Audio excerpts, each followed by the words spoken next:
বাক্যে বচনে হয়তো অবাঞ্ছিতভাৱে বহুতো হয়তো ভুল ত্ৰুটি হৈ যাব পাৰে। সমস্ত ভুল ত্ৰুটিবিলাক আপোনাসবৰে এজন ভাই ভাতৃ বা পুত্ৰ হিচাপে বা সমকক্ষ বান্ধৱ হিচাপে আপোনাসবে আমাক আপোনাসবৰ চৰণ তলত কিঞ্চিত ঠাই দিব বুলি আমি এই আসনৰ পৰাই সেৱা ধৰিছোঁ। আৰু লগতে এই মহান গীতা শাস্ত্ৰভাগ, এই গীতা শাস্ত্ৰভাগ হৈছে বৈকুণ্ঠ শাস্ত্ৰ।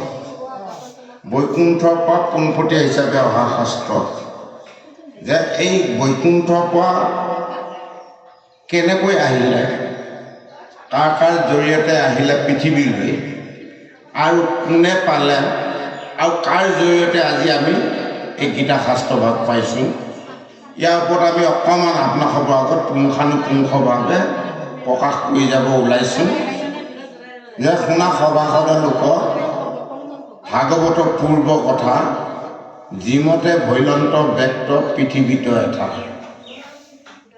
পূৰ্বে আদি নিৰঞ্জনে অনাদিত কহিলা, অনাদিয়ে অনন্তৰ আগত কহিলা, অনন্তে কহিলা কালপুৰীয়া নাৰায়ণৰ আগত, কালপুৰীয়া নাৰায়ণে কহিলা হংস নাৰায়ণ, হংস নাৰায়ণে কহিলা সূৰ্য নাৰায়ণ, সূৰ্য নাৰায়ণে কহিলা শ্ৰী নাৰায়ণ, শ্ৰী নাৰায়ণেহে ব্ৰহ্মা বিষ্ণু মহেশ্বৰ এই তিনিজনৰ আগত প্ৰকাশ কৰিছিলে। ব্ৰহ্মাদেৱে নাৰদৰ আগত কহিলা, নাৰদে ব্যাসক কহিলা, ব্যাসে শুকক কহিলা, শুকদেৱে পৰীক্ষিত ৰজাক শুনাইলা। তাতে উগ্ৰসভা সুত আছিলন্ত, তেহু পাছে মনোহৰ সুতক কহন্ত। তাতে শংকৰাচাৰ্য আছিলন্ত, শংকৰাচাৰ্যই কহিলা নৃসিংহৰ আগত, নৃসিংহই কহিলা পৰমানন্দত, পৰমানন্দই কহিলা মহাভাৰতীত, মহাভাৰতীয়ে কহিলা পুৰুষোত্তম আগত, পুৰুষোত্তমে কহিলা বিষ্ণুপুৰী আগত, বিষ্ণুপুৰী শিষ্য ব্ৰহ্মানন্দ ভট্টাচাৰ্য, তান শিষ্য জগদীশ মিশ্ৰ অনুপম, জগদীশ মিশ্ৰই জগন্নাথৰ আজ্ঞা পালি শংকৰ দেৱক দিলা পূৰ্ণ কৃষ্ণ বুলি জানি।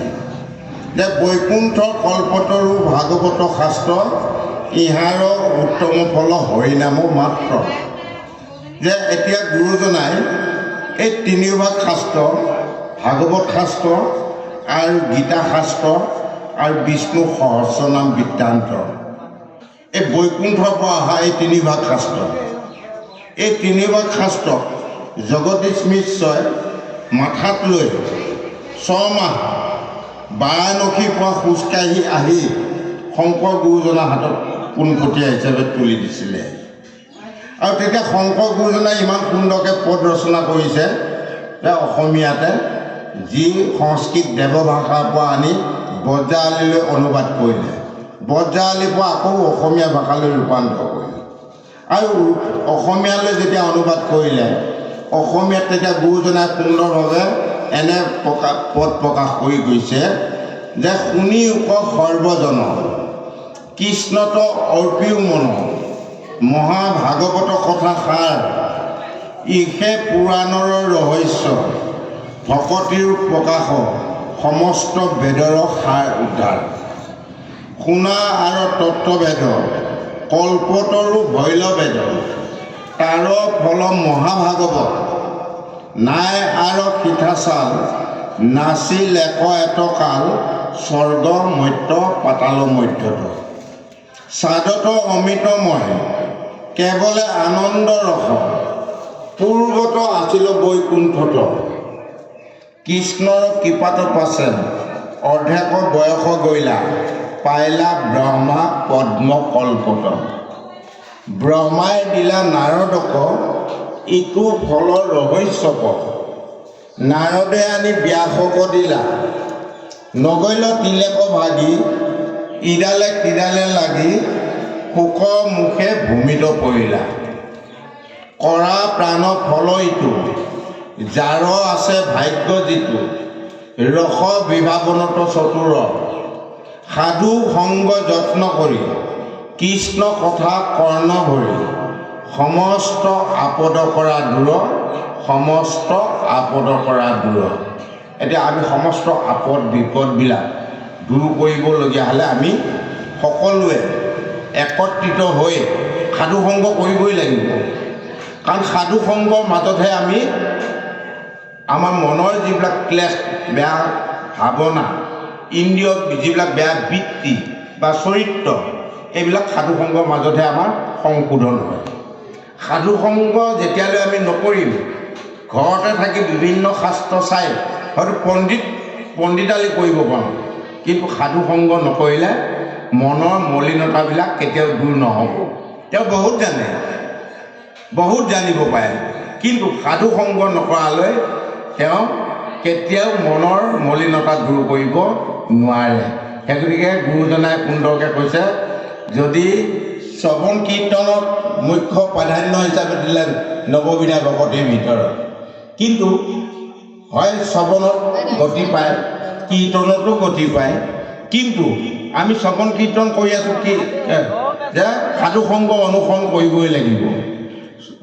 সেই গতিকে আমাক পদবন্ধে কৈছে যে শ্ৰৱণ কীৰ্তন কৰা নহয় জানো, সাধু সংগ অনুসৰা শ্ৰৱণ কীৰ্তন কৰা পৰি হোৱা পাখণ্ড আছে। গুৰুজনাই সুন্দৰভাৱে পদ দি থৈ গৈছে। বা যি কি নহওক, আমি এতিয়া মূল গীতাৰ মংগলাচৰণৰ এতিয়া যিখিনিত আমাৰ আচাৰ্য গুৰুজনাই পাঠ কৰি গৈছে নহয় জানো, তাৰ ওপৰত দুআষাৰ কওঁ, তাৰপিছতে আমি মূল আকৌ পাঠৰ মাজলৈ আগবাঢ়ি যাম। দেই গুৰুসকল, কৃষ্ণ এতিয়া আমাক মংগলাচৰণৰ জৰিয়তে এনে সুন্দৰভাৱে প্ৰকাশ কৰিছে। প্ৰথমে গুৰুকক কৰো প্ৰণিপাতক ক্ষীৰ দিয়া চৰণত। প্ৰথম প্ৰভু ভগৱন্ত সেইজন গুৰুৰ কথা কৈছে দেই। আমাৰ পিতৃ মাতৃ গুৰু শ্ৰেষ্ঠ গুৰু, শিক্ষা গুৰু শ্ৰেষ্ঠ গুৰু, দীক্ষা গুৰু শ্ৰেষ্ঠ গুৰু। কাৰণ এই সকলো গুৰু ভজিলেহে সেইজন গুৰুক পাম, যিজনৰ ওচৰত এতিয়া সিটো বিক্ৰী কৰিব লাগিব, আমাৰ মাথাটো বিক্ৰী কৰিব পাৰিব লাগিব। সেই গুৰুসকল সেইজনৰ কথা কৈ আছে যে যাৰ উপদেশে জ্ঞান প্ৰকাশে গুচিল অবিদ্যা যত। যিজনৰ উপদেশ লৈ, যিজন দীক্ষা গুৰু উপদেশ লৈ সেই উপদেশদাতা গুৰুজনৰ জ্ঞানৰ মাধ্যমেৰে আমি আমাৰ যিবিলাক বেয়া ভাৱনা তাকে কৈছে অবিদ্যা, বেয়া যিবিলাক কামনা বাসনা তাকে কৈছে অবিদ্যা। সেই বেয়া বাসনাবিলাক আমি যিজনৰ আজ্ঞা অনুসৰি আমি বেয়া বৃত্তিবিলাক এৰিব পাৰিছোঁ। বেয়া বৃত্তিবিলাক এৰিলেহে পৰম গুৰুক পাম। বেয়া বৃত্তিবিলাক থাকালৈতো পৰম গুৰুক কেতিয়াও নাপাম, নহয় জানো? সেই গতিকে আমাক কৈছে যে শুদ্ধ শতমূৰ্তি কৃষ্ণত ভকতি পাদ পদ্ম নিষ্ঠাদাৰ। কাৰণ আমাৰ মতবিলাক শুদ্ধ হ'ব লাগিব, আৰু কায়টো শুদ্ধ হ'ব লাগিব, বাক্য শুদ্ধ হ'ব লাগিব, মনটো শুদ্ধ হ'ব লাগিব, তেতিয়াহে চিত্ৰটো ঠিক হ'ব, নহয় জানো? যদি এইবিলাক শুদ্ধই নহয় আমাৰ চিত্ৰটো কেনেকৈ ঠিক হ'ব? চিত্ৰ কেতিয়াও ঠিক কৰিব নোৱাৰিম। সেই গতিকে আমাৰ মনটো শুদ্ধ শত হ'ব লাগিব। এই গতিকে ইয়াত আমাক মংগল আচৰণ যে মংগল যুগ আচৰণ, অৰ্থাৎ মংগলময় আচৰণ হ'ব লাগিব। আমি এজন ভকত হ'বলগীয়া হ'লে আমাৰ বাক্যবিলাক শুদ্ধ হ'ব লাগিব, সুন্দৰ বাক্য হ'ব লাগিব, নহয় জানো? সুন্দৰ আচৰণবিলাক সুন্দৰ হ'ব লাগিব। বা ভকতে ভকতক দেখাৰ লগে লগে বাপজন ভালনে, সাধু ভালনে, গোসাঁই ভালনে, নহয় জানো? কিমান আদৰ সন্মানৰ মৰমৰ ভাৱ ভাষা, নহয় জানো? এই ভাৱ ভাষাটো আমাৰ সদায় আচৰণবিলাক শুদ্ধ হ'ব লাগিব। আচৰণবিলাক যদি অশুদ্ধ হয় তেতিয়া মোক কোনোবাই ভাল পাব নেকি? গুৰুসকল কওকচোন। মোৰ যদি বাক্যবিলাক শুদ্ধ নহয়, আচৰণবিলাক যদি শুদ্ধ নহয়, মই হয় দেখাত দি 3 বস্ত্ৰ ধাৰণ কৰি ভকতি কৰি ফুৰিছোঁ, মোৰ সেই ভকতিয়ে কাম দিবলৈ গুৰুসকল? বাক্য আচৰণ যদি শুদ্ধ নহয়, নহয় জানো? কেতিয়াও শুদ্ধ নহ'ব।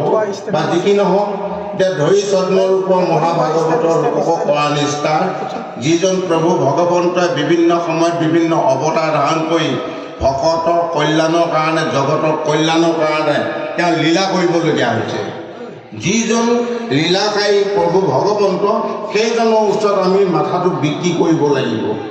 এই গুৰুসকল ইয়াত আমাক কৈছে কৃষ্ণ পাদপদ্ম পিয়া অমৃত ৰসম যিজন প্ৰভু ভগৱন্তৰ চৰণ কেইখন চিন্তা কৰিলে যি চৰণৰ পৰা বিভিন্ন অমৃত পোৱা যায়, যি দ্ৰব্য পোৱা যায়, তেনে এজন জগতৰ কল্যাণকাৰী বা মংগলময় যিজন, সেইজনৰ চৰণত যদি আমি সিটো দোৱাব পাৰোঁ, সেই চৰণৰ পৰা বিভিন্ন আমি অমৃত পাম, দ্ৰব্য পাম। কি অমৃত? প্ৰভু ভগৱন্তৰ নাম অমৃত, যিজনৰ চৰণ, নহয় জানো? সেই গতিকে আমাৰ ভকতসকলে, গুৰুসকল, আমি যে আমাৰ আচাৰ্য গুৰুজনাই তমগুণী বস্ত্ৰখনৰ ওপৰত, এই গুৰুসকল তমগুণী অৰ্থাৎ ধুতিখনৰ ওপৰত আমি যে গামোচাখন লৈছোঁ, কিহৰ কাৰণে লৈছোঁ? কাৰণ প্ৰভু ভগৱন্তৰ চৰণকেইখন আমি চাব বিচাৰি আছোঁ সকলোৱে, নহয় জানো? কিন্তু আমাৰ চৰণকেইখন প্ৰভুৱে চাব বিচৰা নাই। প্ৰভুক আমাৰ চৰণকেইখন যাতে আমি দেখাবলগীয়া নহওঁ, দেই গুৰুসকল, মূল ভাৱটো। সেই গতিকে এতিয়া তমক ঢাকিলে ৰজে, তমক যেতিয়া ঢাকিলে ৰজে, ৰজক ঢাকিলে সতে। সত আমি যিখন যাক উতৰি বস্ত্ৰ বুলি কওঁ, চেলেং চাদৰ, উতৰি বস্ত্ৰ, উতৰি বস্ত্ৰখনে ৰজকো ঢাকিলে, তমকো ঢাকিলে। ঢাকাৰ লগে লগে এই দুটা গুণ যেতিয়া ঢাকন পালে, ঢাক খাই গ'ল, তেতিয়া তেওঁ গুণৰ অতীত অৰ্থাৎ গুণাতীত, তেওঁ গুণৰ অতীত বৰ্তমান, নহয় জানো? সেইটো কাৰণে এই কথাখিনি কৈছে, বাসুদেৱ বুদ্ধি সবাকে দেখয় জ্ঞানৰ বুদ্ধিয়া তত্ত্ব, অৰ্থাৎ বাসুদেৱৰ বুদ্ধি, ভগৱন্তৰ যি বুদ্ধি।